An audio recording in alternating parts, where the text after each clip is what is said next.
Viu, Marcos? A conversa de vocês está saindo também.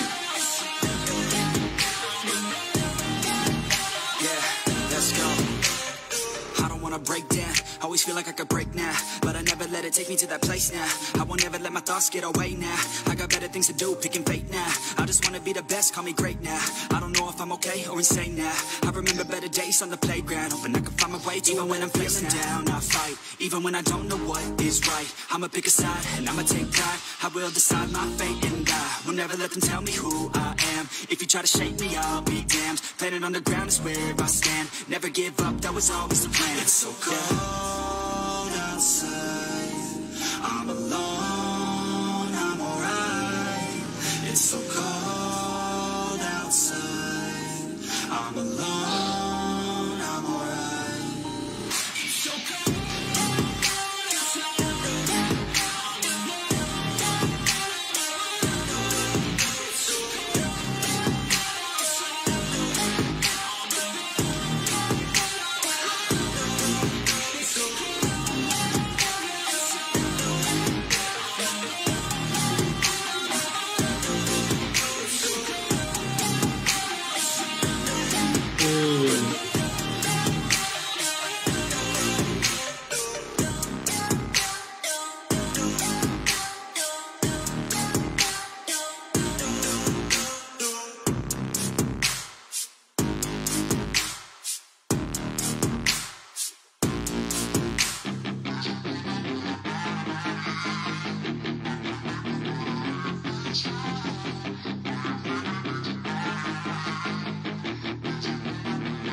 Yeah, she's got some nice long hair, and you know that she's a bad chick. All the boys stare, can't help it, it's a habit. Clothes that she wears, short skirt and a jacket. I just wanna get her all alone on a mattress. I just wanna have it, I just gotta have it. Rumors all around say her body is fantastic. All natural, not a piece of fur is plastic. Head to her toes, yeah, they say that she's a latch. Yeah, those whispers all around say she has a reputation. Don't believe it till I see it, so I want a demonstration. And I've always learned it better with a hands-on education. So I need a private session if you get what I am saying. And they say that she's not easy, no, she's really complicated. But that only makes it better, and it's got me so fixated. And I'm not the type to wait around, I've never hesitated. But she's got me captivated, so the game, I'm gonna play it, yeah. She got a body like a coke thing. She likes to keep the party going.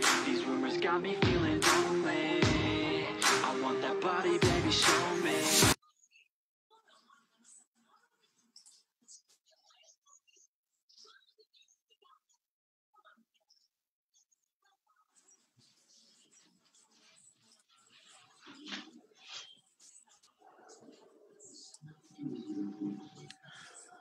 Boa noite a todos. Boa noite. Estou aqui com a presença de figuras ilustres aqui do mundo do trabalho. É uma honra ter comigo aqui o presidente da CUT, o Douglas Riso, o Carlos, nosso amigo Sassá, e o David Bacelar, dos Petroleiros da Bahia, da coordenação. Eu vou deixar que cada um faça a sua apresentação.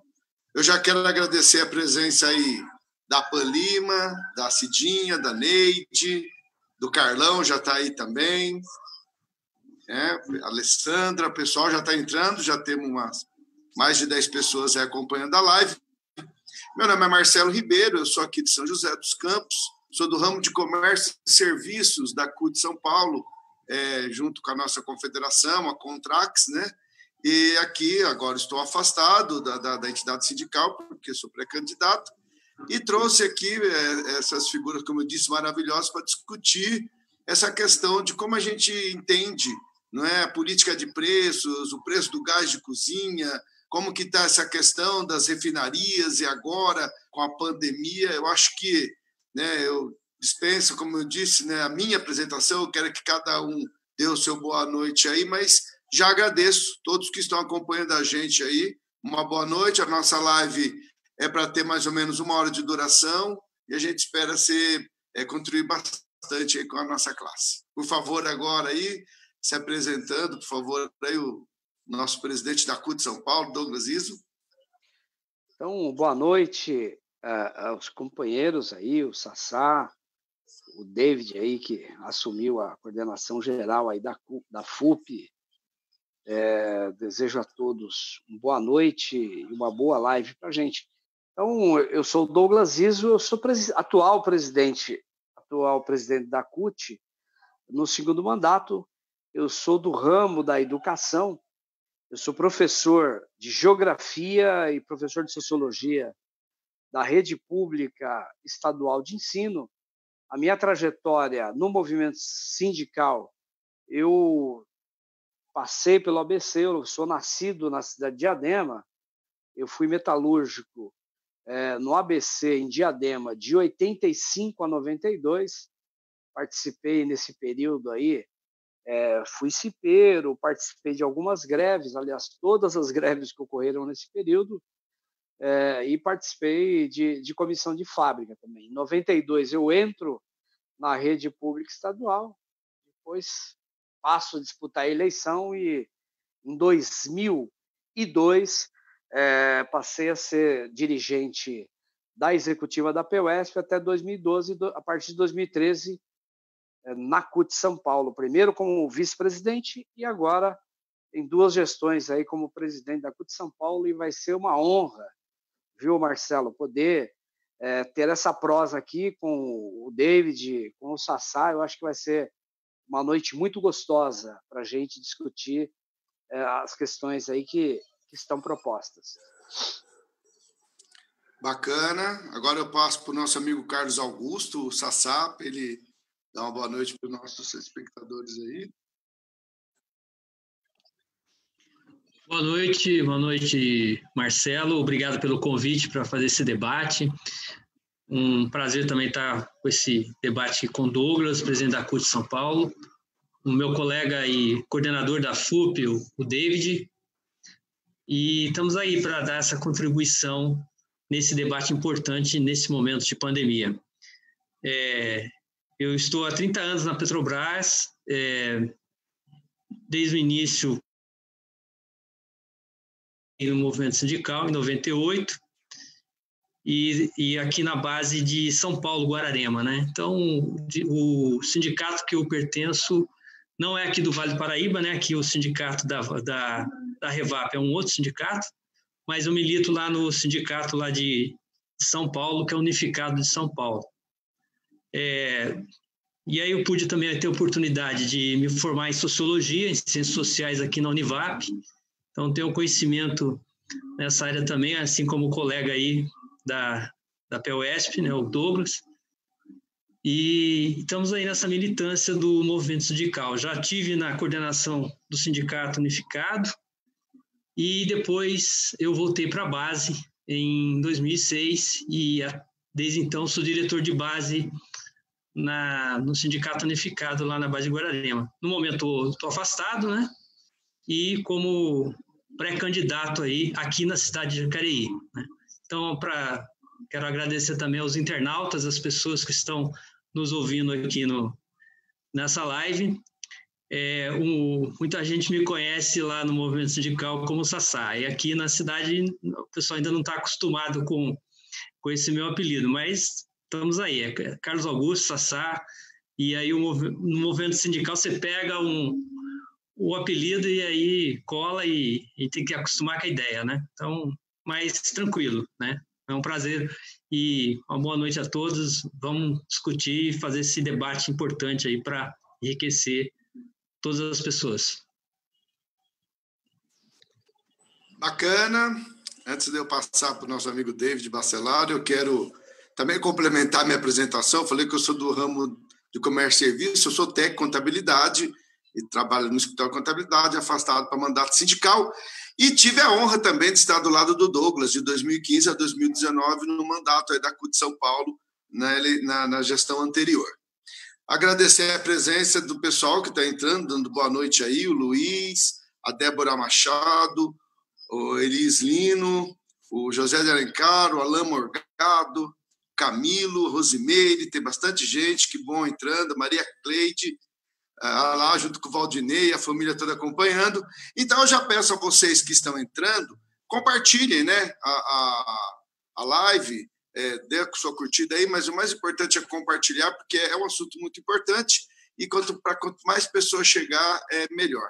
Até porque eu peço para o nosso amigo David dar a boa noite e se apresentar, e também entrar no assunto, né? Porque ele, né, é uma figura hoje que está na coordenação geral aí da FUP, e a gente tem o prazer de tê-lo conosco hoje aqui. Com você agora, David.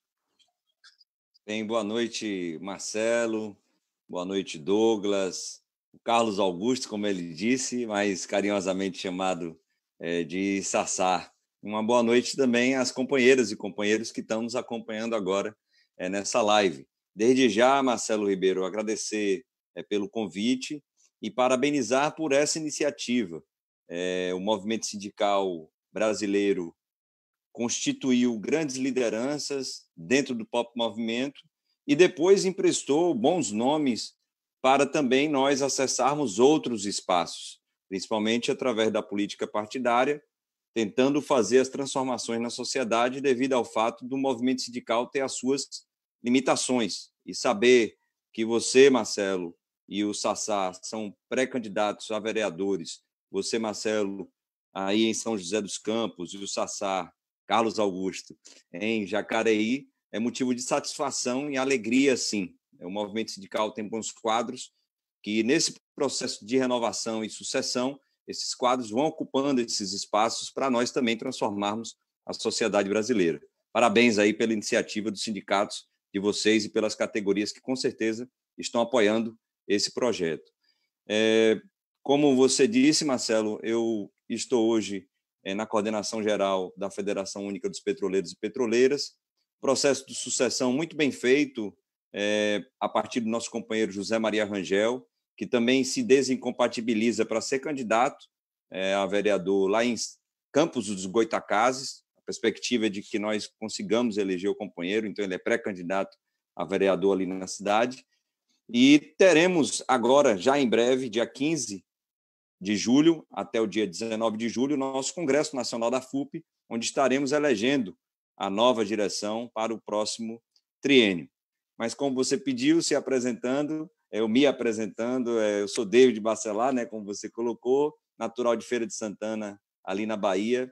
Ingressei na Petrobras em 2006, no movimento sindical já em 2008, ainda no antigo sindicato do ramo. O Douglas, com certeza, se lembra do sindicato do ramo químico e petroleiro lá da Bahia. Foi o maior sindicato norte e nordeste do país durante 10 anos, onde tivemos ali uma organização fabulosa que nos ajudou a derrotar o carlismo no estado da Bahia. Lembrando aí, o Jacques Wagner foi diretor desse sindicato, o Rui Costa, Moema Gramacho e outros nomes de lideranças do nosso estado. Em 2011, infelizmente, nós desunificamos esse sindicato de ramo, voltamos a ter o Sindiquímica e o Sindipetro, devido a vários fatores que não vêm aqui ao caso, e em 2014 fui convidado e eleito como coordenador geral do sindicato naquela época, reeleito em 2017, fizemos um processo de sucessão para o companheiro Jairo Batista, que hoje está na coordenação do nosso sindicato, e eu vim para a Federação Única dos Petroleiros e Petroleiras. É uma apresentação aqui breve, e como você já pediu, eu entendo que esse tema é de suma relevância para a sociedade brasileira. Parabenizar por vocês estarem trazendo esse debate aqui para as pessoas que estão nos acompanhando. E como o Marcelo pediu, a gente pede para que as pessoas estejam compartilhando, convidando os amigos e amigas para estarem aqui conosco. Esse tema da política de preço da Petrobras com relação aos combustíveis e os impactos sociais da pandemia é um tema, de fato, que está em grande evidência. E, para tentar ser sucinto aqui nessa introdução, é bom lembrar que, antes da própria pandemia, nós já tínhamos um cenário de uma grande avalanche, ou seja, de uma grande oferta de petróleo e derivados no mercado mundial. Isso levou principalmente a Arábia Saudita e os Estados Unidos forçarem um acordo dentro da OPEP com a Rússia para haver uma redução da oferta de petróleo no mercado mundial, ou seja, internacional. Um acordo que foi feito de uma redução de 10 milhões de barris de petróleo por dia, acordo inicialmente muito difícil de ser construído, mas ele foi firmado, ainda não cumprido na sua amplitude, e até uma novidade que ontem houve uma nova reunião onde eles estabeleceram um cumprimento desse acordo, que tinha apenas 87% do cumprimento deles, ou seja, só houve uma redução de 8.700.000 barris de petróleo por dia. A gente já tinha esse cenário de muito petróleo no mercado internacional e, infelizmente, vem essa pandemia que nos assola agora. Então, com a pandemia, a gente tem, infelizmente, não o cenário perfeito, mas o cenário caótico. Uma grande oferta e uma queda brusca da demanda. Então, os preços eles despencam inicialmente. A gente vê no início da pandemia o preço do barril do petróleo no mercado internacional chegar a em torno de $20 e nos Estados Unidos esses preços chegarem até mesmo a ficarem negativos por conta de uma precificação diferente que eles utilizam, por conta da estocagem que eles têm. Então, por conta principalmente desse cenário, há um impacto grande na indústria de petróleo e gás ou na indústria de energia em todo o planeta e, consequentemente, há um impacto também aqui na nossa Petrobras. E o impacto ele acaba sendo maior por conta de decisões equivocadas das gestões que nós tivemos na Petrobras desde o golpe de Estado de 2016. Lembrando do Pedro Parente, todo mundo aqui se lembra dele, da greve dos caminhoneiros, que colocou ele para fora junto com a greve dos petroleiros, do Ivan Monteiro, alguém do capital financeiro que estava na presidência da Petrobras e que, por sinal, fez com que a Petrobras ela pagasse vultuosos recursos para bancos nacionais e internacionais, e agora o lacaio do Jair Messias Bolsonaro, que é o presidente Castelo Branco, que faz uma gestão de entrega do patrimônio público. Então, essas gestões acabaram privatizando empresas do sistema Petrobras que são importantíssimas, que eram importantíssimas para a empresa. Lembrando da BR Distribuidora, que são esses postos que conhecemos, é o que a população vê, né, da Petrobras, tem um contato direto. Venderam a Liquigás, que era distribuidora de gás também, que ajudava no controle de preços aqui no mercado interno. E venderam uma série de outros ativos, como, por exemplo, as malhas de gasodutos, desde o Sudeste até o Norte e Nordeste do nosso país. Tudo isso, nessa pandemia, acabou agravando ainda mais a situação, porque as empresas que são menos integradas, que são menos verticalizadas, como era a Petrobras, uma empresa que ia do poço ao posto, depois do poço ao poste, por conta das termoelétricas que foram adquiridas pela Petrobras, e por conta disso não houve apagão no Brasil, e ia do poço ao pasto, porque ela já invadia até o biocombustível, trazendo aí plantações de mamona para serem, por exemplo, processadas nessas usinas. Quando se desmancha essa cadeia integrada, a Petrobras ela sofre com mais peso os efeitos dessa crise na geopolítica mundial do petróleo e também da pandemia. Hoje, as empresas que passam com menor dificuldade por esse momento conjuntural são as empresas integradas, as empresas que têm exploração e produção, que têm transporte, que têm refino e que hoje também estão investindo em outras áreas, como a petroquímica, como tinha a Petrobras e também se desfez, e, principalmente, agora nesse período de transição energética, investimentos nas energias renováveis, que a Petrobras também vem se desfazendo. Então, em meio a essa pandemia, nós temos esse cenário ruim para a Petrobras por conta da política que o governo Bolsonaro vem implementando e que, infelizmente, o Castelo Branco, que foi indicado político do Bolsonaro, vem implementando de uma forma veloz. O que ajudou, de uma certa forma, a gente a barrar esse processo, a atrapalhar esse processo, foi também a pandemia, que se situa numa crise que, sem dúvida alguma, é a maior crise que o sistema capitalista já teve e que influencia nesses processos de privatizações também. Então, apesar da empresa sinalizar a continuidade das privatizações, óbvio que há dificuldades dessas negociações serem conclusas. Então, em meio a tudo isso, nós temos esse cenário e, além disso, apesar de hoje a sociedade brasileira e a sociedade mundial entender que o papel do Estado é necessário para atender bem a população, nós temos, ainda assim, a gestão da Petrobras mantendo uma política de preços dos seus derivados de petróleo, ou seja, dos combustíveis, de paridade de importação. Por isso, estamos vendo os preços voltando a subir, porque a gente teve uma sinalização, por conta desses acordos estarem sendo feitos e de uma sinalização da demanda estar voltando, não à sua normalidade ainda, mas voltando a crescer, o preço do barril ele sai lá da casa de $20 e hoje, exatamente hoje, atinge $43 o Brent. Então, os preços da gasolina já começam a subir, do GLP já começa a subir e também do diesel já começa a subir por conta da política equivocada da gestão Castelo Branco, que é atrelada ao governo Bolsonaro. Então, uma introdução breve, Marcelo, para a gente fazer um bate-bola aqui com você, o Douglas e o Sassá também. É legal, porque eu vi que tem estados aí, né? Inclusive, acho que foi em Goiás, que o preço do botijão de gás chegou a R$115, né? Então, assim, é um absurdo. Para a nossa região, a Petrobras sempre foi uma empresa que gerou muitos empregos indiretos e hoje a gente sente aqui na nossa cidade, né, a dificuldade dela ter o trabalho e a mão de obra que ela gerava antes. Eu até pego um comentário aqui do Ayrton Laurentino, ele agradece muito, aí, inclusive pela sua condução, David, na frente aí até da greve e tal, e da discussão que vocês estão tendo.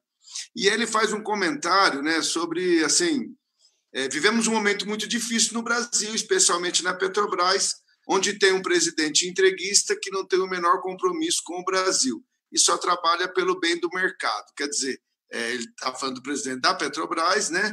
E eu estou falando das consequências que nós sofremos, né, da mão de obra e tal, e o problema dos preços, em especial esse do gás.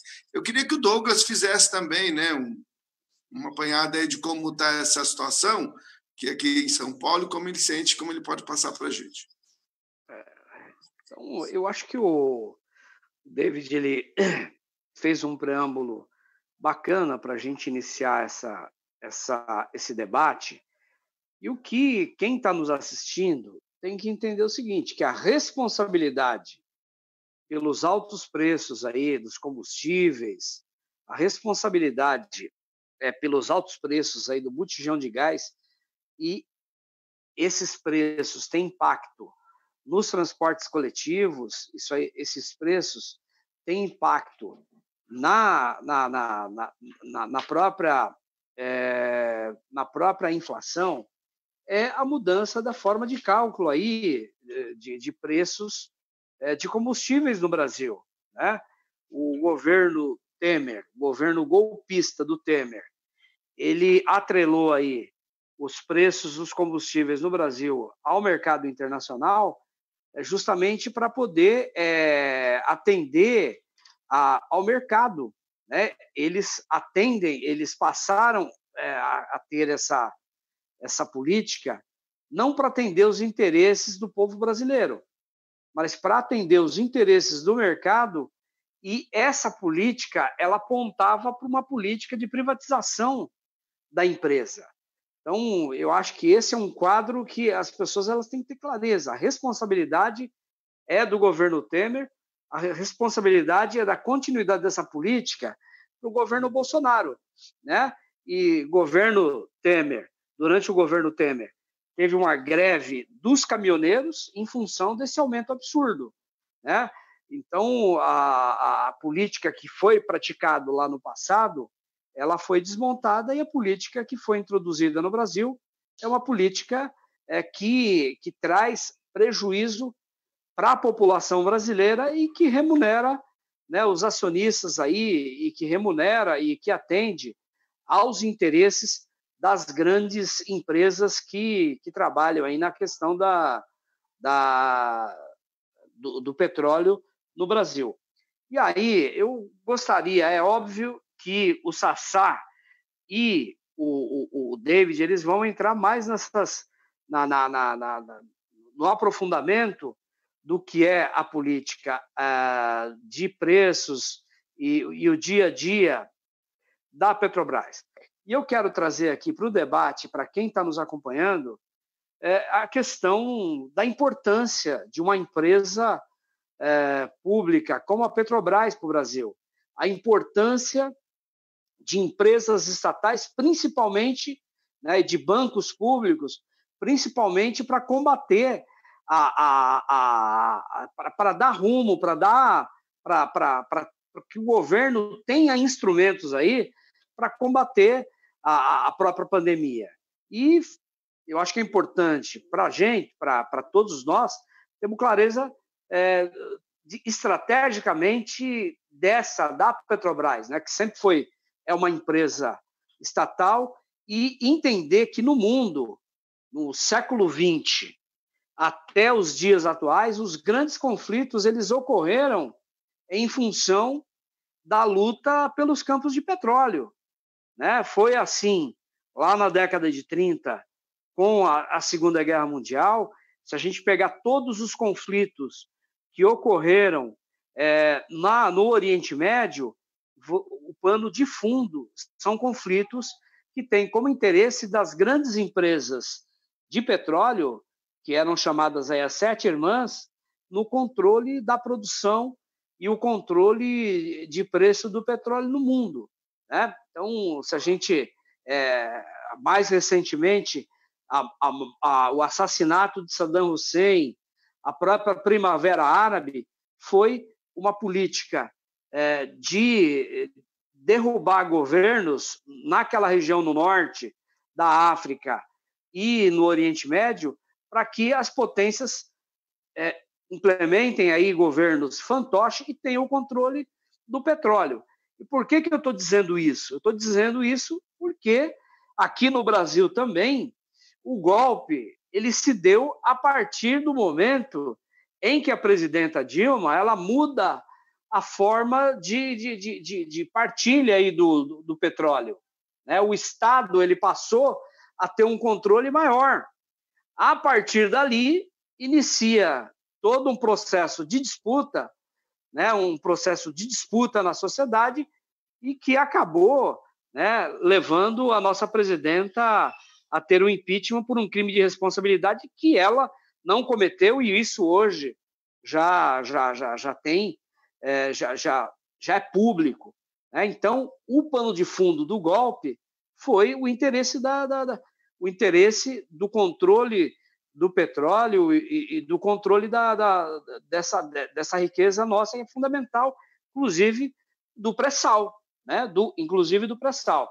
Então, eu fiz esse gancho para a gente entender a importância e entender as mudanças aí que esses governos eles estão implementando na Petrobras, né? Que é uma política lesa pátria, que é uma política de entregar o principal patrimônio brasileiro, a principal empresa brasileira, aos interesses, né, dos interesses das grandes petrolíferas internacionais, em especial aos interesses norte-americanos. Então, é importante, a gente muitas vezes acompanha as notícias na televisão que tenta trazer a Petrobras como se fosse uma empresa ineficiente, para que eles tenham argumento para introduzir a política de privatização e de entrega. Acho que é importante que quem está nos assistindo que, principalmente no momento como esse, que a gente percebe a importância, né, de empresas públicas, de bancos públicos. No momento de crise, as empresas privadas elas retraem os investimentos, e quem tem que atuar para fazer a economia funcionar é o Estado, e o Estado só consegue fazer e encaminhar políticas e ter um encaminhamento efetivo na economia com empresas públicas, empresas do porte da Petrobras. A Petrobras, que graças à intervenção política dos petroleiros, né, passou aí no mês de junho, com muito atraso, né, depois de fazer um leilão aí para vender petróleo mais barato aí no mês de abril, no mês de maio, passou a doar combustível aí para o combate, para a saúde, para o combate do Covid-19, com muito atraso e muito atrás do que foi iniciativa de países da Europa e do próprios Estados Unidos. Né? Eu acho que é importante a gente situar o pano de fundo e a importância dessa empresa e as diferenças nas políticas aí que aconteceram e que determinou um preço absurdo, e quem está pagando o preço é o povo, e quem está ganhando a grana são os empresários e as empresas e aqueles que têm ações, tanto da Petrobras e ações de outras empresas que atuam no ramo do petróleo. A gente sente isso e sente que é tardio mesmo quando toma uma atitude, Douglas. Aqui, por exemplo, o nosso prefeito agora está fazendo um hospital para atender as vítimas da Covid, que vai estar pronto daqui 45 dias. Poxa, a gente fez ações aqui no final de março para garantir a condição dos trabalhadores e o prefeito nem ligava. Agora ele está preocupado com o negócio que vai ficar pronto em agosto. Quer dizer, ou é despreparo, ou é proposital, mas não tem a preocupação que devia ter mesmo com as pessoas. Eu quero que o nosso amigo Sassá, vou chamar assim, né? Também o Carlos fale um pouco da política aí, lembrando, né, duas coisas. Primeiro, agradecer mais uma vez, eu não posso esquecer, né, tem bastante gente entrando, graças a Deus a live está indo bem, a Denise, a Crislene, a Luana Bife falou uma coisa baseada um pouco nisso que o Douglas comentou bem, né, que a política de entrega da soberania nacional desmonta o serviço público em geral. Pós-pandemia, o que mais o povo vai precisar é do Estado. E é justamente nesse momento que tem essa entrega. Né? Então, assim, quero dar uma boa noite para o Renê, para o Enio, para o Walterson, para a Albertina, para o Luiz, né, para o Everton, bastante gente aí acompanhando a gente. Quero que o Sassá fale um pouco, né, sobre essa política de preço e como isso afeta. E eu vi também na sua ficha, Sassá, que você fez economia na Unicamp, foi isso?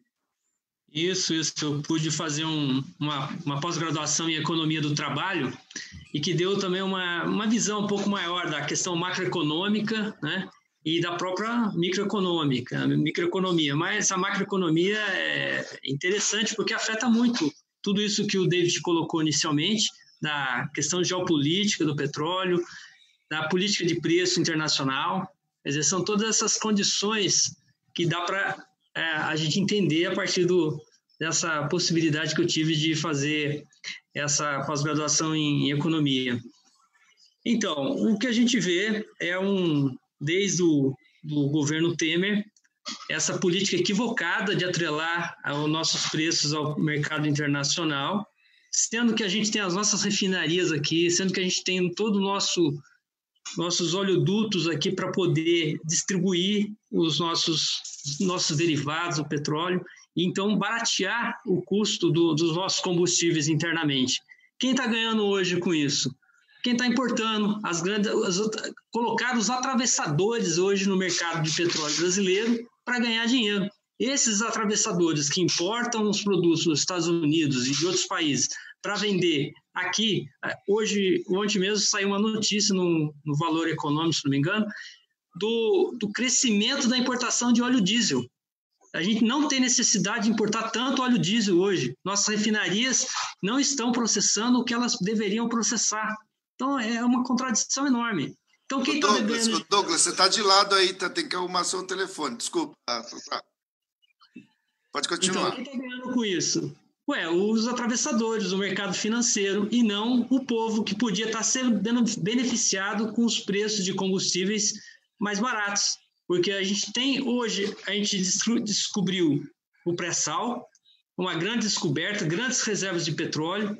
Estamos conseguindo explorar o pré-sal. Então, a gente tem uma demanda enorme de petróleo que a gente podia processar. Nós temos todas as nossas refinarias que podiam estar na capacidade máxima de produção.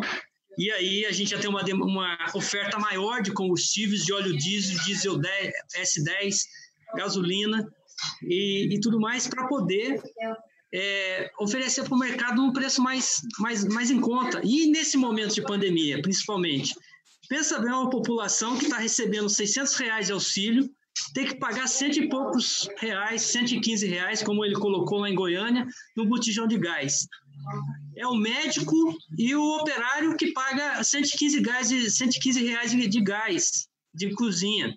Sendo que no momento de pandemia, a pessoa que estivesse recebendo um auxílio desses aí, tivesse atrelado, tivesse uma ação governamental nesse sentido, podia chegar a R$40, ter um botijão de gás a 50, subsidiado.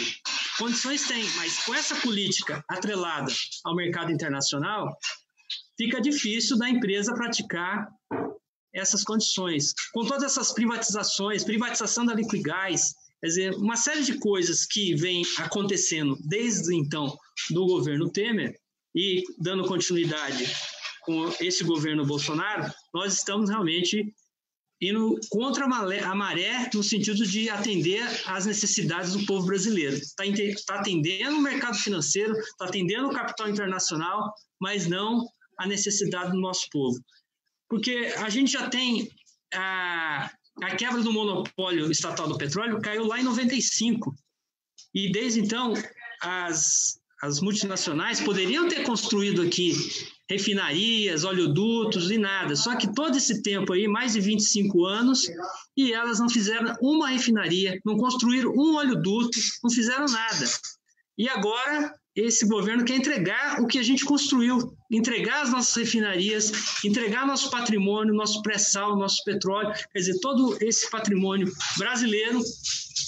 E quando a gente sabe que as privatizações que ocorreram no passado foram todas a preço de banana, então vão entregar a preço de banana o nosso parque industrial de petróleo para as grandes multinacionais, explorar o nosso mercado de combustíveis. Então, é muito triste a gente tá vendo isso acontecer desde o governo Temer, com o golpe, com a deposição da presidenta Dilma, e a gente continuar assistindo isso com esse presidente Castelo Branco na Petrobras, com essa cartilha de entreguismo do nosso patrimônio e não pensando no nosso povo brasileiro, não pensando em atender às necessidades do povo, em ter um gás de cozinha subsidiado, uma gasolina mais barata, um óleo diesel mais barato, porque a gente tem condição, a gente tem um parque industrial, umas refinarias que podem produzir, o David pode entrar em detalhes de como está a produção das refinarias, que a gente sabe, pelo menos a gente tem acompanhado, está numa produção bem aquém do que ela tem capacidade. Então, a gente não oferta muito produto. E aí é obrigado a importar diesel, a importar outros produtos derivados sem necessidade. Quer dizer, a gente acaba tendo um problema também aí na nossa balança comercial. A gente vai importar mais derivados e vai ter que ter mais dinheiro para poder pagar essa importação de derivados sem necessidade, sendo que a gente poderia suprir o nosso próprio mercado com o nosso petróleo que a gente achou no pré-sal, e com as nossas refinarias produzindo e processando esse petróleo e vendendo os nossos derivados mais baratos. Então, todo esse contexto aí, que quem está nos ouvindo precisa saber da importância da gente ter uma Petrobras para regular o mercado, o Estado para regular, atender a população brasileira. Acho que é isso que é a função social da Petrobras, a função de uma estatal, de você atender a população do seu país, você produzir para o seu país.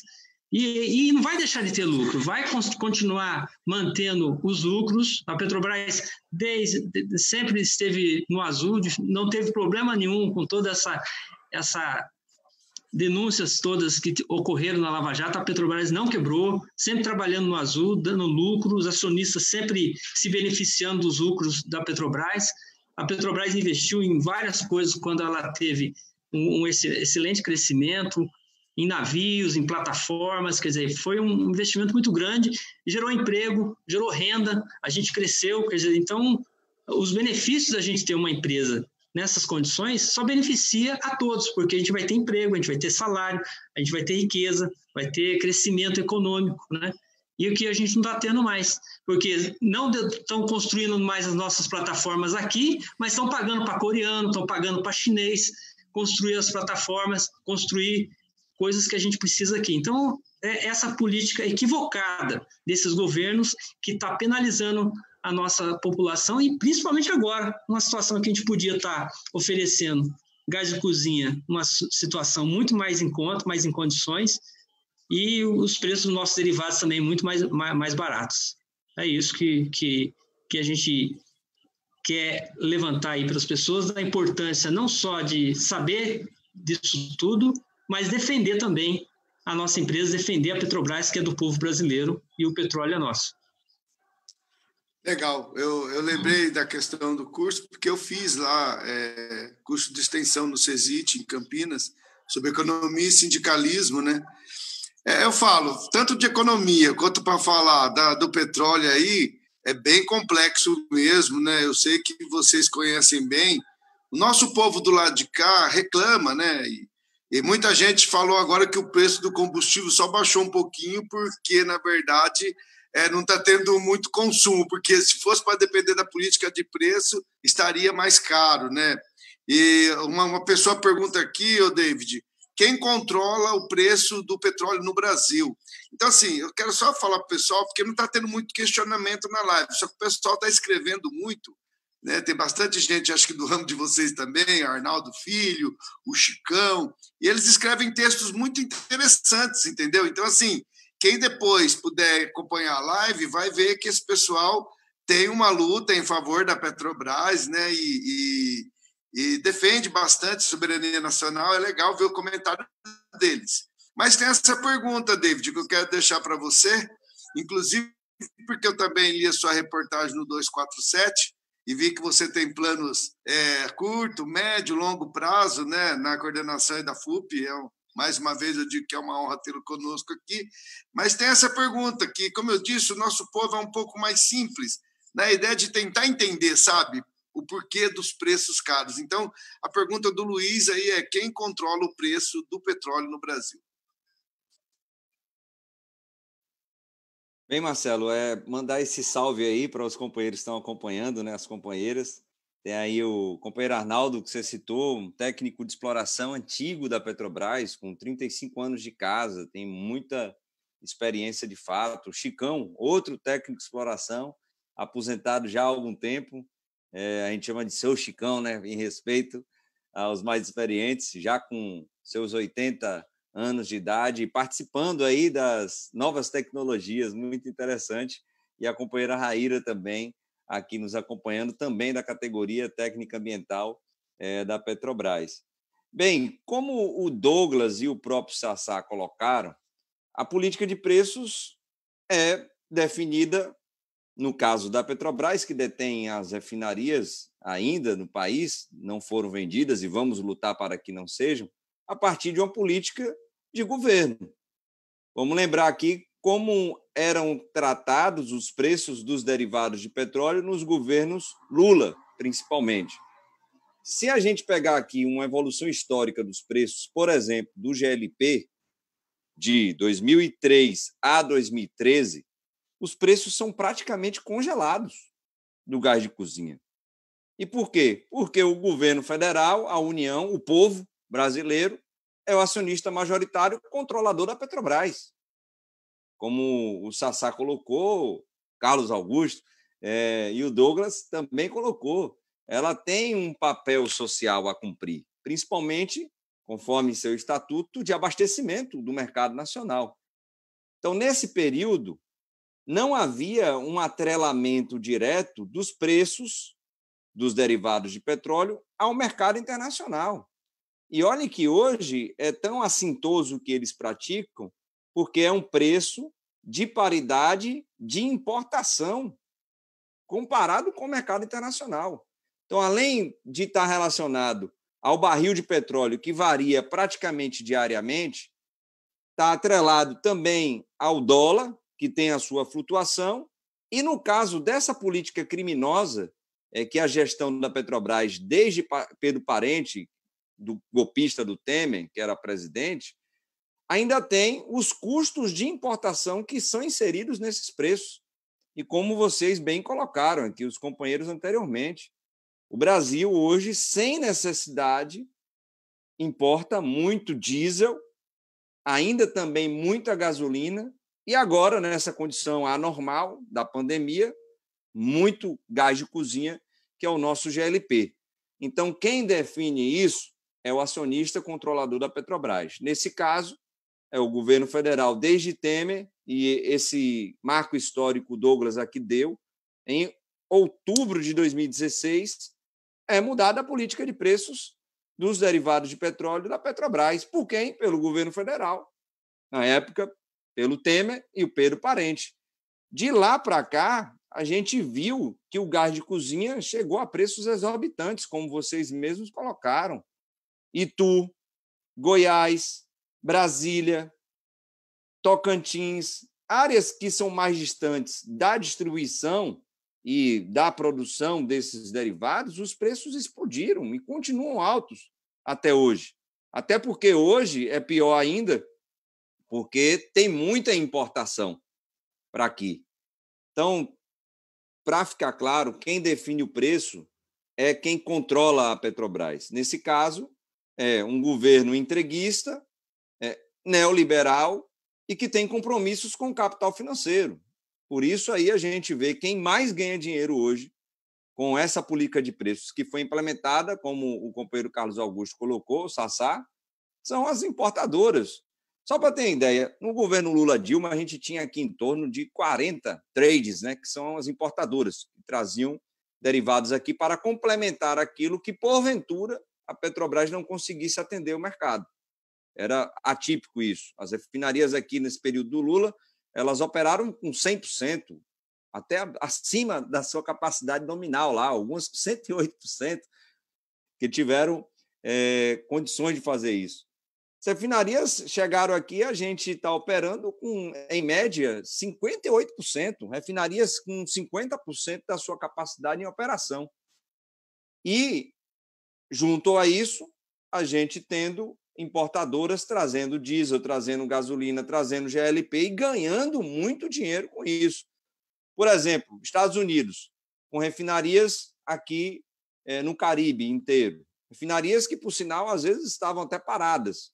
Quando o Brasil abre o seu mercado, cumprindo aí o seu atrelamento ao imperialismo norte-americano, essas refinarias voltam a operar com um custo até mais baixo, devido à característica delas, trazem esse derivado de petróleo lá, que tem um custo baixo para eles, e vendem aqui no Brasil a um preço de paridade de importação, a um preço ligado ao dólar, ligado ao barril de petróleo, ligado aos custos de importação de outros países, quando nós poderíamos estar produzindo aqui no Brasil a maioria desses derivados. Então, se hoje está caro o gás de cozinha que chega nas nossas casas, o gás natural que chega através também da malha de gás que foi vendida, infelizmente, mas as distribuidoras ainda têm um controle dos estados, algumas, a maioria delas. Se está caro o diesel, a gasolina, e só para ter uma ideia, Marcelo, um dado que é atualizado pelo INEP para a gente, o INEP, que é um instituto que foi criado pela FUP lá atrás, é um instituto de estudos estratégicos sobre petróleo, gás e biocombustíveis. Então, o INEP deu um dado que é da agora, de ontem, mostrando que a Petrobras anuncia de novo um aumento de 5% na gasolina, porque houve um aumento no preço do barril de petróleo, um aumento de 8% no diesel, e só para ter ideia, na gasolina, só na gasolina, de maio até agora, a gasolina já subiu mais de 50% no seu preço nas refinarias. É culpa da Petrobras, a estatal, que é do povo brasileiro? Não. A culpa é da gestão entreguista do governo Bolsonaro, que deu continuidade, como o Douglas e Sassá aqui colocaram, à política de preços que foi implementada no governo Temer. Cabe à população se revoltar com relação a isso, como fizeram os caminhoneiros lá em 2017, onde tivemos até uma greve, Sassá, aqui juntamos, a greve foi massacrada na época pelo governo Temer, nos petroleiros, mas essa greve dos caminhoneiros junto com os petroleiros derrubou Pedro Parente. Lembrando que no Chile, a convulsão social que há é por conta do preço dos derivados de petróleo, também no Chile. Então, cabe à população a indignação contra isso que está acontecendo, que é inadmissível, de fato. Então, quem define é quem controla a Petrobras, que hoje é esse governo entreguista que a gente tem. Bacana. Olha só, gente, queria ter bastante tempo para a gente poder falar vários assuntos, porque só pessoa boa e inteligente, né? Mas o tempo corre, né? E a gente tem que tentar sintetizar e falar um pouco. Já estamos caminhando para a nossa 1 hora de live, como eu falei no início. Eu vou passar a bola para o Douglas, e já é o desafio para ele sintetizar o que eu vou passar para ele, falar um pouco, porque, assim, uma companheira, inclusive, só para falar aqui, ó, a Diva falou que ela está com uniforme também, está assistindo e está com uniforme. O Vasco está aí, né? A Rosa, o pessoal está assistindo, Marco Aurélio. Olha só, Douglas, você está livre para falar, tá? Mas eu quero falar 2 comentários que fizeram aqui. Um que saiu uma reportagem ontem, né, que o Brasil promete no segundo semestre continuar aí nessa entrega de venda de estatais, inclusive uma fatia da BR Distribuidora, né? A Nalva faz a pergunta: quais serão as consequências para o nosso país, né? São catastróficas, mas eu quero que o Douglas comente um pouco, né, além do que ele queira falar. E tem um companheiro aqui também, o Ailton, ele falou assim: Douglas, fala um pouco da licitação dos transportes coletivos em São Paulo e do que querem tirar os cobradores. Então, assim, Douglas, você está livre para falar, entendeu, companheiro? Vamos lá. Eu sei que você tem muito assunto, mas é que foi muita gente perguntando.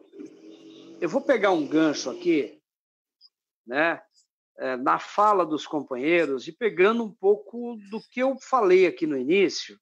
Eu tentei aqui dizer que petróleo é estratégico, ter empresa pública é estratégico para definir a política do país. E, infelizmente, Marcelo, David e Carlos Augusto, o que nós estamos vendo no Brasil, vivendo um período de retrocesso? Eu vou dar um exemplo. Nós estamos importando produtos para combater o Covid, porque o Brasil não produz mais. Então, nós precisamos reavaliar o processo de industrialização no Brasil. Alguma coisa está errada. O povo brasileiro está morrendo e nós não produzimos, né, os produtos necessários para cuidar da vida do povo brasileiro. Eu acho que esse é um aspecto que nós precisamos discutir, porque é estratégico para o Brasil. O Brasil não pode voltar a ser produtor de matérias-primas e de commodities para exportação e receber produto industrializado. Essa é uma questão. Segunda questão, fazendo um comentário ainda um pouco o Sassá aqui. O Sassá, depois que a gente entra no movimento sindical, o nome vira apelido e o apelido vira nome, não tem jeito, o senhor Carlos Augusto. O Sassá, ele meio que entrou nessa questão, que é o que aconteceu com as empresas nacionais nos últimos anos. Todos nós defendemos o combate à corrupção, Marcelo. Só que a Lava Jato no Brasil, ela cumpriu um desserviço para as empresas brasileiras. Se a gente for pegar o combate que foi feito com as empresas alemãs, por exemplo, que produziram armamento, produziu gás para os campos de concentração, essas empresas, a Alemanha derrotada, essas empresas elas continuaram. E hoje são grandes empresas multinacionais, a Volkswagen, a Mercedes, a Porsche, as empresas do setor químico. O que fez a Lava Jato no Brasil? A Lava Jato no Brasil condenou o CNPJ, condenou a empresa. Então, o que aconteceu no Brasil nos últimos anos? Nós tínhamos empresas de energia, de engenharia que construíam as grandes obras públicas no Brasil. Essas empresas faliram, Marcelo. O desemprego brutal aí de trabalhadores na indústria da construção civil, né? E hoje as plataformas, os grandes petroleiros que eram construídos no Brasil estão sendo construídos fora. As grandes obras estão sendo tocadas por empresas chinesas, empresas norte-americanas. Com isso, eu estou querendo desenhar a estratégia do grande capital internacional. Eles estão desmontando o Brasil, porque daqui, se a gente não fazer o combate, nós fazemos um combate pela CUT, nós fazemos um combate aí pela FUP, nós temos feito o enfrentamento. Nós precisamos convencer o povo brasileiro, porque qual é a narrativa que é construída por aqueles que são poderosos? Eles tentam desqualificar o que é de interesse para eles, para privatização, para privatizar. E hoje, ô Marcelo, eu sou do serviço público. O capital, ele não tem mais como ampliar os seus ganhos na indústria. A indústria, ela não consegue ampliar ganho aí para capitalista. Onde os capitalistas estão de olho hoje para poder obter os seus lucros e fazer investimento e ter lucro? É no desmonte do Estado brasileiro. E não vai ser só a Petrobras, não vai ser o que resta os bancos públicos. Eles querem operar a educação, eles querem operar a saúde, eles querem operar tudo aquilo que hoje é feito pelo Estado brasileiro, eles querem passar para empresas. E aí é importante que o povo brasileiro saiba, empresa, o capital privado, ele quer lucro. Nós temos o exemplo da Petrobras, 6 reajustes no último período. Então, desmontar o Estado brasileiro, acabar com o banco público, acabar com Petrobras, o interesse é para que eles tenham lucro. E a Petrobras é a prova, tudo aquilo que nós conversamos aqui é a prova do crime, do que é privatização, de como é que funciona a privatização. Então, se a gente não discutir um projeto para esse país, e é o momento da gente discutir um projeto para o Brasil, como é que a sociedade queremos e qual é o Estado que nós queremos para poder organizar a economia, para organizar as políticas sociais, para organizar os programas sociais. Esse é o momento. E eu digo o seguinte, esse modelo que está aí é o modelo que aumentou a desigualdade social. O Brasil fez um combate à fome, acabou com a fome no Brasil, voltou a fome, voltou o desemprego, voltou a desesperança do povo brasileiro, e é o momento da gente discutir todas as questões. E esse gancho da Petrobras, a gente puxa, né, para a gente entender o que estão fazendo com o Brasil. Eles entregaram. Então, o golpe que colocou Michel Temer e acabou com o direito dos trabalhadores brasileiros, privatizou, entregou, né? E a continuidade desse governo farsante, né? Esse governo eleito pelo fake news, eleito com verba de empresário que é ilegal, segundo a legislação brasileira, que dá continuidade e que se sustenta. Um governo que insensível, um governo que não tem feito medida nenhuma para atender o povo brasileiro, para cuidar do povo brasileiro, mas continua porque tem o apoio dos poderosos, porque ele faz a política dos poderosos. Liberou, no começo da pandemia, 1,2 trilhões para banco e fica regulando dinheiro o povo trabalhador, e quando solta fica aquela coisa, né? Demora, ninguém consegue tirar, libera recursos para estados e municípios que a lei foi aprovada num mês, ele foi assinar um mês depois. O que esse camarada quer?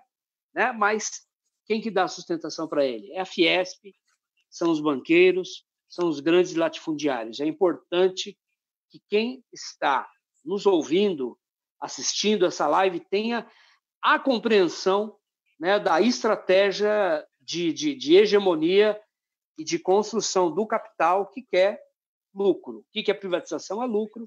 E os preços exorbitantes dos combustíveis e do gás de cozinha está aí para a gente entender o que é privatização, gente. Isso responde bem, viu, Douglas? Porque tem a ver tanto com o que eu quero fazer com o transporte, como com essa venda das estatais aí da BR, né? Porque é tudo um plano econômico e político para destruir o Brasil, né? De quem domina. Eu não falei do transporte, mas eles querem otimizar aí e aumentar o lucro das empresas, demitindo, tirando o custo. E o cobrador, ele não é visto como um ator importante dentro do ônibus. Ele não é visto como uma pessoa necessária para estar dentro de um transporte coletivo para atender as pessoas, os velhos, as pessoas com deficiente. Então, eles veem como que querem tirar. E aí eu vou falar de privatização. Quem é de São Paulo, que me perguntou sobre São Paulo, lá atrás eles diziam que o transporte seria maravilhoso acabando com a CMTC. Hoje, a gente vê o que aconteceu, né? O preço dos transportes, o lobby das empresas aí, de transportes que determinam aí a política de preço e que elegem governos para implementar as suas políticas. É isso que aconteceu, né? A CMTC acabou, o preço do transporte não diminuiu, não melhorou, e é a contradição de quem defende aí a privatização. Bom, eu quero agradecer a todos que estão acompanhando nossa live aí, está muito bacana, está dando nosso tempo, então o pessoal que está entrando depois vai poder entrar e depois assistir a live, que ela é muito importante, muita informação bacana. Eu vou passar para o nosso amigo Sassá agora. Eu queria que o Sassá já fizesse também, Sassá, por favor, um agradecimento, a finalização também, porque, né, falamos muitas coisas, muitas informações importantes. Como eu disse, né, mas quando a gente está feliz, o tempo passa muito rápido. Né? Então, eu quero que você, por favor, né, já deu, né, seu agradecimento, essa despedida pessoal, depois o Bacelar, depois o Douglas, mas já agradecendo aos três, porque foi muito rica essa troca de ideia nossa e será muito produtivo.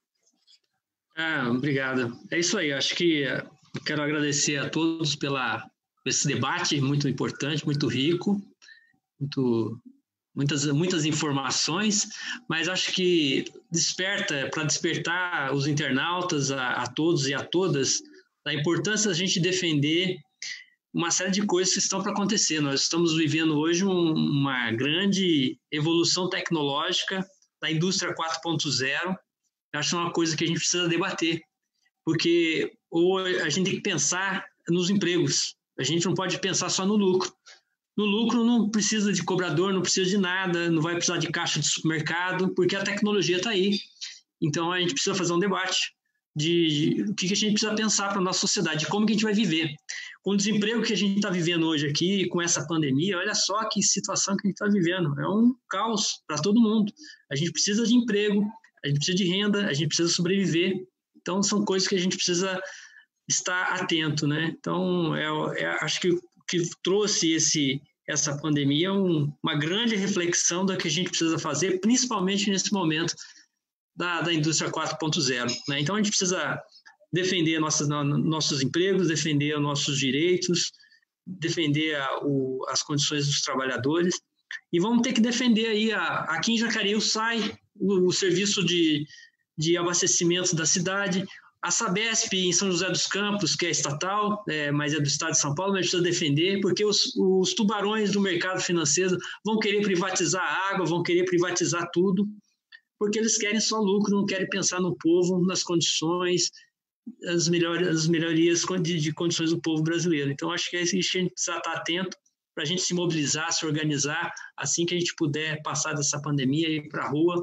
poder defender nossas empresas, defender o nosso país, defender as melhores condições para a gente poder viver daqui para frente numa situação bastante diferente e de grande avanço tecnológico. Acho que esse é o recado que eu quero dar e agradecer mais uma vez estar aqui com o David, com o Douglas, com você, Marcelo, nessa noite, nesse bate-papo muito, muito rico e que aprendi muito com todos vocês, e quero dar um abraço a todos os internautas e internautas que acompanharam a nossa live. Boa noite. Legal, valeu. Passar para você, David. E tem uma provocação aqui, né, do Arnaldo Filho, que ele fala o seguinte: qual a expectativa para o futuro da nossa nação? Será possível reverter a curto prazo toda a destruição causada no parque industrial e, consequentemente, ao desenvolvimento social do país? Quer dizer, né, na sua despedida aí, eu peço, por favor, né, que também fale para o Arnaldo aí qual é a sua perspectiva. Ei, Marcelo, pegando aqui um gancho até na fala do Sassá e do Douglas anteriormente, sem dúvida alguma, a pandemia ela fez com que as pessoas refletissem sobre o que acontecia com elas no dia a dia e elas não percebiam. Com certeza, boa parte da população mundial hoje questiona o livre mercado, a mão invisível.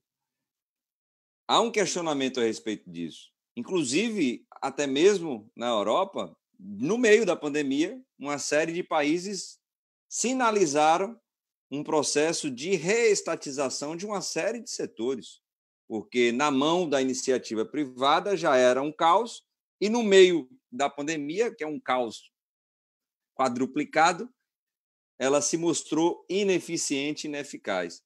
Então, nós temos, sim, uma oportunidade na mão de mostrar à sociedade que nós podemos apresentar algo novo.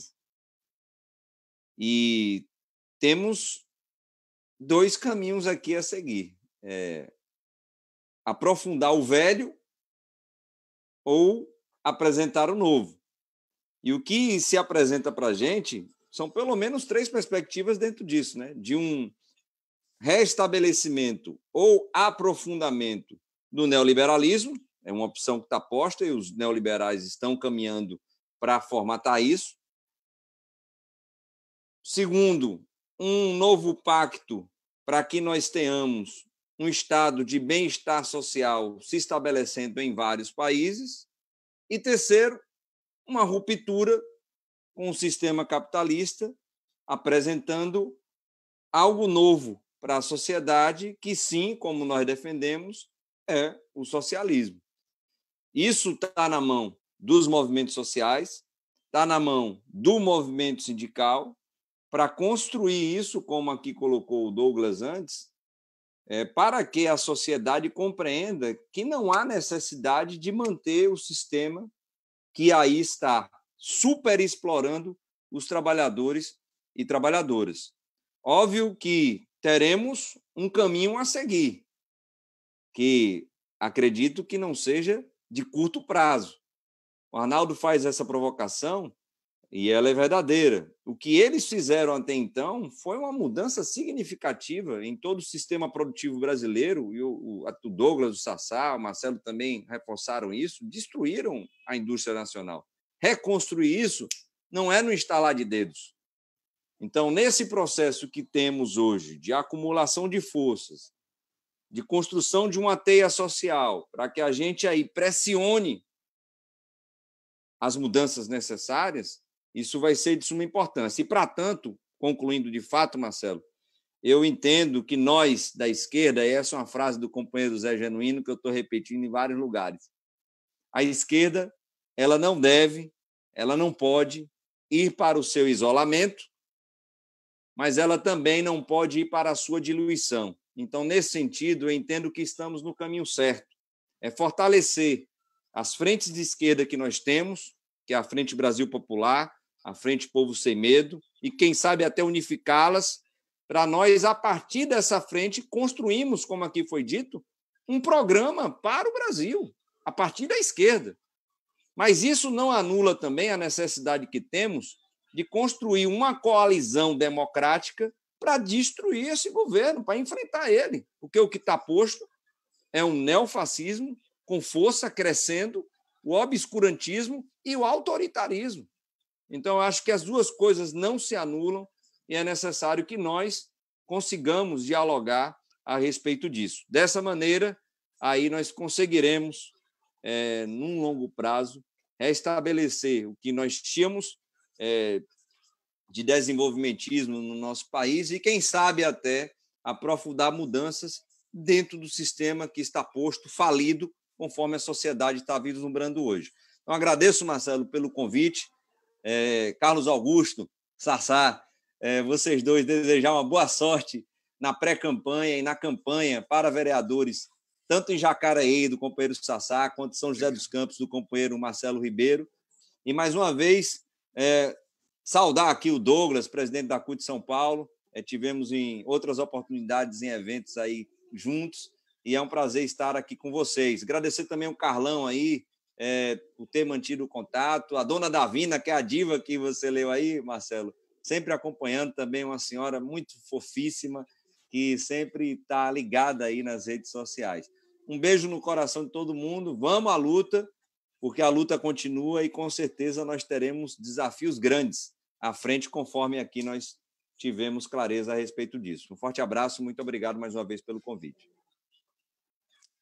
É isso, David, nós que agradecemos. E olha só, antes de eu passar para o nosso presidente Douglas a encerrar o nosso debate, eu quero falar duas coisas, né? A primeira é que imbuído dessa sua, né, perspectiva, assim, David, de que a gente tem que lutar e tem que fazer um governo mais preocupado com os anseios do povo, né? Eu vi um comentário aqui, a pessoa pediu para que eu comentasse. Quer dizer, no momento onde tantos brasileiros, né, estão perdendo entes queridos, com tanto problema de desemprego, com tanta falta de caminhos para cuidar do povo, o nosso prefeito aqui está preocupado com uma ponte, que ele quer fazer bonito, para ficar bonito para a cidade, mas você vai na periferia, o povo não tem o que comer, está passando dificuldade, sabe? Então, assim, realmente, nós temos que dar um outro rumo para a política do nosso país, nós temos que dar outro rumo para as pessoas.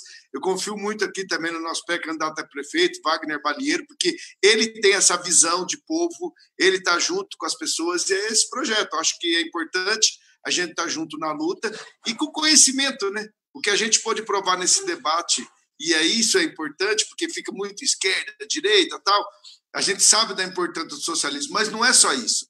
É ter pessoas inteligentes, competentes nas suas funções.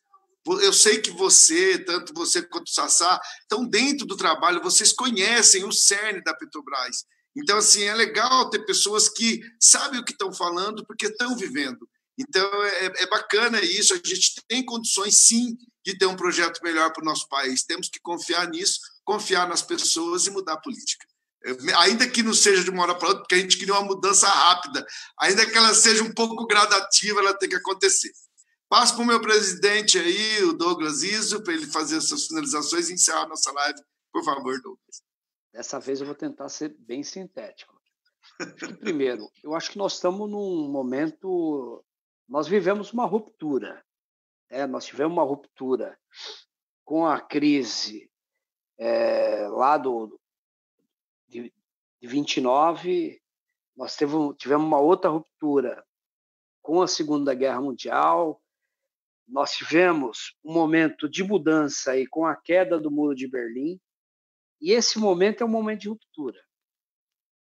Nós vamos sair, do ponto de vista da economia geral, nós vamos ter uma outra configuração, inclusive, no meu entendimento, a China aumentando o seu protagonismo e aumentando a sua influência sobre várias regiões aí do planeta. É isso que um pouco aponta para a gente. Aponta, né, para um fechamento. Os países, muitos especialistas colocam que vai haver um fechamento aí, uma coisa que vai um pouco na contramão do que vinha sendo a economia mundial até agora. Então, esse aspecto, do ponto de vista geral aí da economia, da geopolítica internacional. Acho que o segundo aspecto é que a pandemia ela trouxe para o presente questões que elas ocorreriam no mundo do trabalho lá adiante. Trouxe para cá. O trabalho home office é uma realidade, né? Vai mudar muito o trabalhador bancário, várias profissões aí. Então, haverá um rearranjo no mundo do trabalho em função desse quadro que todos nós estamos encastelados em casa e desenvolvendo as nossas atividades.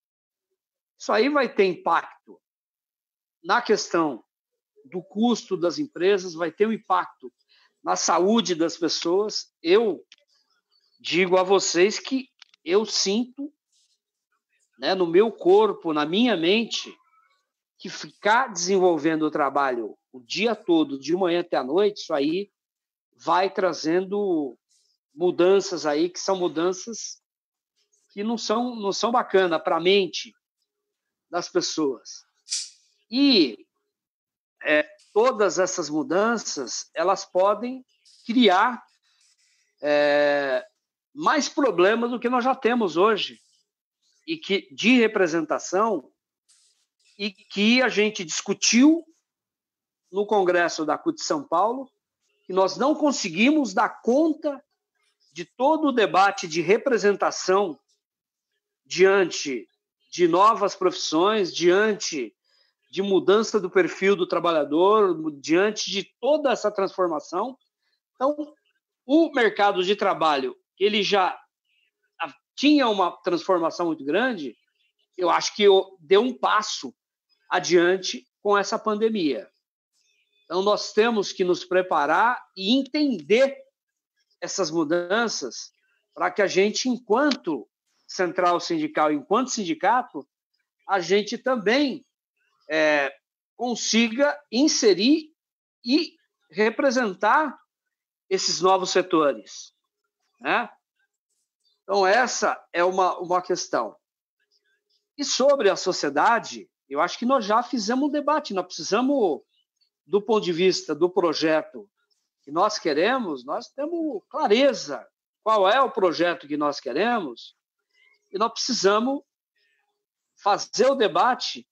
E o que é preciso nesse momento é a gente fazer o debate e saber se comunicar. Definitivamente, nós temos problema de comunicação. Por quê? Nós estamos sendo, e já foi isso na eleição anterior e continua, né? Essa turma do Bolsonaro e essa turma que se especializou a fazer um debate político raso, um debate político onde a estratégia sempre não é criar consenso, é o debate político de esticar a corda. E nesse quadro, eles se prepararam e têm conseguido levar as pessoas no bico nessa situação. Então, nós precisamos nos debruçar numa política efetiva de comunicação, porque nós precisamos debater o nosso projeto e convencer as pessoas que o nosso projeto é o melhor projeto do Brasil. Então, essas são algumas considerações. E eu quero encerrar, mas principalmente Marcelo, o Carlos aí, o Sassá, que são candidatos. Eu acho que nós temos que debater com os trabalhadores. Temos que debater política com os trabalhadores. E dizer para os trabalhadores, e dizer para as pessoas, porque nos últimos anos o que fizeram no Brasil é desacreditar na política como forma de transformação da vida das pessoas. Esse debate de criminalização da política trouxe para a sociedade brasileira o ódio, né? O ataque às diferenças, todas essas coisas sinistras que hoje a gente está vendo, o aumento da violência do próprio Estado contra as pessoas. Eu acho que um dos papéis que nós temos é convencer as pessoas que a vida das pessoas elas não mudam. Se não for na política, não tem outro jeito. O salário que ele recebe é através da política, que vai ser melhor ou pior. A escola vai ser melhor ou pior. A mudança na política, né? O emprego, né? Enfim, tudo passa pela política. Eu acho que nós temos que fazer esse convencimento. E convencer a classe trabalhadora que é preciso votar e, no voto, a gente ter clareza na opção do nosso voto. Nós que somos sindicalistas, dizer que, por exemplo, votaram terceirização da atividade fim, reforma trabalhista, reforma previdenciária, né? Estão entregando a Petrobras porque é no voto de quem está no Congresso Nacional. E quem está lá no Congresso Nacional ele não está lá de graça. Ele foi votado pelo voto popular. Então, nós temos que fazer esse debate e dizer e separar o joio do trigo, porque eles fizeram uma política que todos nós somos iguais. E tem diferença. Por exemplo, o PT, o PCdoB, o PSOL, não tem um voto em nenhuma dessas políticas que tiram direito dos trabalhadores que teve o voto do PT, do PCdoB, do PSOL. Nós temos que ter a capacidade de falar nem tudo é igual. Nem tudo é igual. Não é igual. Então, esse é um desafio e que nós temos que desafiar. E trabalhador, aquela coisa de trabalhador, voto de trabalhador é vero, porque quem vota em candidato que é bancado pelo poder econômico vai para os espaços legislativos votar em quem financiou. É simples. Pra gente. E aí, para encerrar, Marcelo, ontem eu tive uma conversa com um cabra bom aí aqui fazendo o planejamento aqui da minha cidade. O camarada, ele falou de duas coisas que é bem importante aí para vocês. Primeiro, que vereador, diziam lá atrás que vereador é o cara que você tem que debater a cidade. O camarada, ele falou um negócio que ele foi mais além. Vereador, ele tem que debater a cidade, velho, mas ele tem que ganhar o bairro dele. É ali. Porque o camarada, ele quer saber como é que vai resolver o problema dele lá no bairro. É isso. Entendeu? Porque se a gente for com conversa de Bolsonaro, conversa de não sei o quê, isso aí não vira nada. O camarada quer saber o seguinte, a creche, o asfaltamento da rua, a casa popular, é isso. Você tem que... Nós precisamos... Vocês são candidatos, entender o problema do bairro, e é ali que você tem que ter o foco para a discussão. E, ó, gente, andar, abraço, beijo, carinho, as pessoas, elas precisam de afeto. E nós precisamos defender as nossas propostas com muito fervor. Nós precisamos falar com muita sinceridade que o que nós estamos defendendo, nós vamos cumprir. E eu não sei nem o partido de vocês aqui, eu estou falando. Mas vamos falar do ponto de vista da esquerda. A esquerda fez muito pelo Brasil.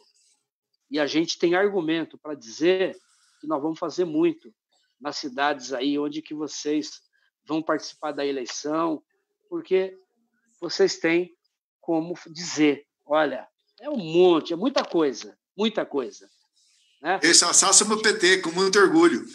Né? Mas vamos falar do ponto de vista da esquerda. A esquerda fez muito pelo Brasil.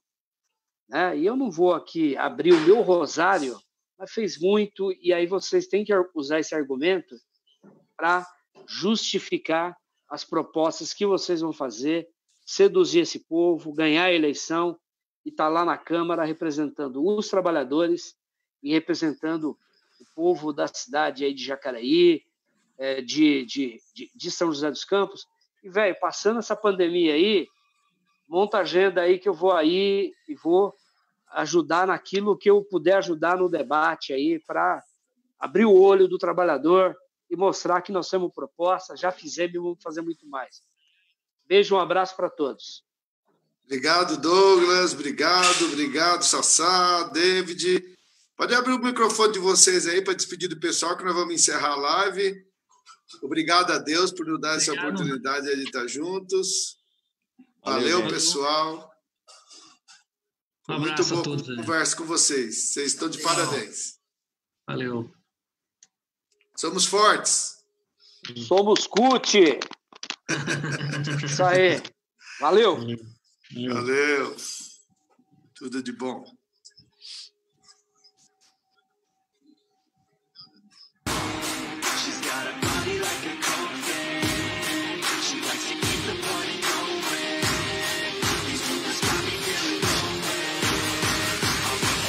Baby, show me.